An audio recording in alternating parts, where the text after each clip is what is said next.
नमस्कार, lead India publishers association के session सवाल आपके में आपका बहुत बहुत स्वागत है। पहला सवाल जो मैं ले रही हूँ वो है एसबीओ डिजिटल न्यूज का।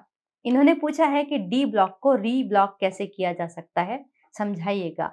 मेरा डी ब्लॉक भी नहीं हुआ टाइटल और अभी तक आरएनआई लेटर भी नहीं मिला है। आरएनआई कार्यालय दिल्ली से भी संतुष्टिप्रद जवाब नहीं मिला है। क्या करना चाहिए? ये इन्होंने जो सवाल पूछा है वो डी ब्लॉक के बारे में है। डी ब्लॉक की प्रोसेस थोड़ा-सा अभी अलग हो गई है। जैसे कि हमने पहले बताया था कि अगर किसी का टाइटल डी ब्लॉक हो जाता है तो वो एप्लीकेशन देके उसे खोलने के लिए कह सकता है। लेकिन आरएनआई की नई जो गाइडलाइन जारी हुई है उसके मुताबिक उन्होंने स्ट्रिक्टली अब इस चीज़ को क्लोज़ कर दिया है। अगर किसी भी वजह से आपका टाइटल डी ब्लॉक हो जाता है तो आप उसको अब दोबारा से नहीं खुलवा सकते। आपको उसके लिए नए सिरे से प्रोसेस करना पड़ेगा। जो डी ब्लॉक होने की प्रोसेस है वो ये है कि मान लीजिए आपने एप्लीकेशन दी, आपने आरएनआई में ऑनलाइन फॉर्म भरा, उसके बाद आपने डीएम के माध्यम से उसे अग्रसारित करके आरएनआई को पहुंचाया। उसके बाद आरएनआई आपको टाइटल कोड देती है। टाइटल कोड मिलने के बाद उसके 1 साल के अंदर-अंदर आपको अन्य प्रोसेस पूरी करके आरएनआई को देनी होती है। अगर आप 1 साल के अंदर-अंदर ये कार्रवाई नहीं करते हैं तो टाइटल डी ब्लॉक में चला जाता है और अब आप उसको दोबारा से प्राप्त नहीं कर सकते। जब तक कि आरएनआई उसको सबके लिए ओपन ना कर दे, आरएनआई उसे फिर से पब्लिक के लिए ओपन कर देगी, आपको फिर नए सिरे से अप्लाई करना पड़ेगा। तो ये जानकारी थी डी ब्लॉक टाइटल के बारे में। कई लोगों ने ये भी पूछा है कि नए सिरे से एप्लीकेशन किस तरह से करनी चाहिए, अखबार कैसे रजिस्टर्ड कराना चाहिए। हाल ही में आरएनआई ने जो अपनी गाइडलाइंस को बहुत तरीके से बदला है, टाइटल लेने के लिए भी बहुत सारे सख्त नियम बनाए हैं।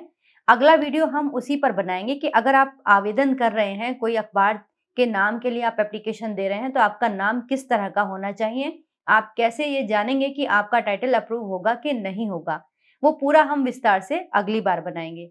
इसके अलावा हमारे पास बहुत सारे लोगों ने कमेंट में हमारी हौसला अफ़ज़ाई की है, उन्हें हमारे बताए हुए जवाब पसंद आ रहे हैं। इसके लिए मैं उनके तहे दिल से शुक्रिया अदा करती हूँ, जिन्होंने भी ऐसा कहा है। एक हाल ही में मैं अगला जो ले रही हूँ, बहुत सारे लोगों के नाम तो नहीं ले पाऊँगी।